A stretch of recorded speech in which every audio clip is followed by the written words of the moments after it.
I enjoyed the film. I want to know, what was your relationship to the original? Your character is very different from Rochelle in the original, and I like that. So what was it like for you? Okay, so I auditioned for the film, and then I decided to watch the film.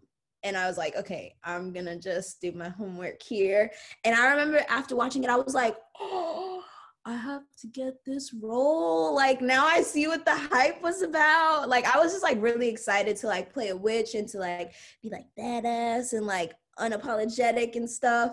But playing Tabby was a little nicer than I expected, only because like when I did read the full script and I got the gist that like it was all about like women empowerment, I was like, oh, this is lovely. And yeah, just playing Tabby was so much fun. And I remember like thinking like, I really hope they give me more lines, you know, because I wanted to like dive into the Black girl world a little bit more in the original craft. So I was like, yes, we get to do that. But another thing I like is that Zoe Lister, the director and writer, she just made another movie. I think The Craft Legacy is just, it's a movie on its own. Like Tabby is made up and she's like made up of so much, and I love that she has substance. So for you and working on the film, there are many layers in the story, but one of the things that stood out for me is that the idea that if men get sprinkled with a little bit of feminine essence, femininity, that it sort of helps their character development. Is that something that you found to be true?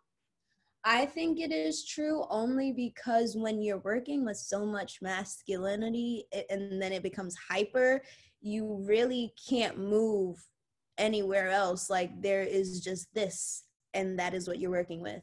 There is no this and that. I feel like the femininity adds that extra, okay, well, if I can't turn to this, I can turn to that. Okay, if I can't do this, I can be accountable for this. So I think it, like, that's what I even say about witchcraft in regards to like religion and Christianity. I think witchcraft is just like more accountable healing, like more personal, like more you do the work and nurture yourself. So I love that about the film.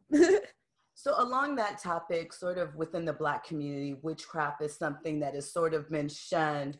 What was your relationship with magic like before this film, and has it changed from being in it? Okay, so I was definitely on my way. I was on my way to witchcraft.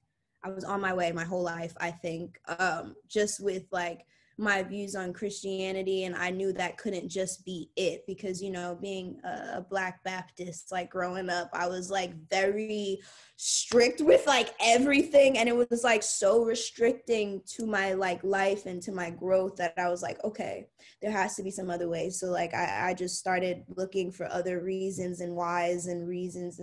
And then I started falling in love with crystals and making teas and all this other stuff. So I think it just gives it a balance, you know, like you can have the father and the mother in the home. I feel like people are just like, you need the father in the home. And I'm like, wait, but what about the cuddles? And what about like the love and the TLC? So yes. Amazing. And last thing, this has been a very big year for you. You have so many projects coming up. What has that experience been like for you to be developing in a year that has been so crazy otherwise and outside of that? I mean, for me, it's a little different only because like I've been seeing all of these things come into fruition and I'm not as busy as everyone thinks I am, only because I definitely take my time, and like each of my projects, I had the space in between. So for a lot of my projects to be coming out during a year where there's so much going on, I'm happy that I could provide a form of escape for people, especially ones that tell messages that I want to tell. So I'm excited about that.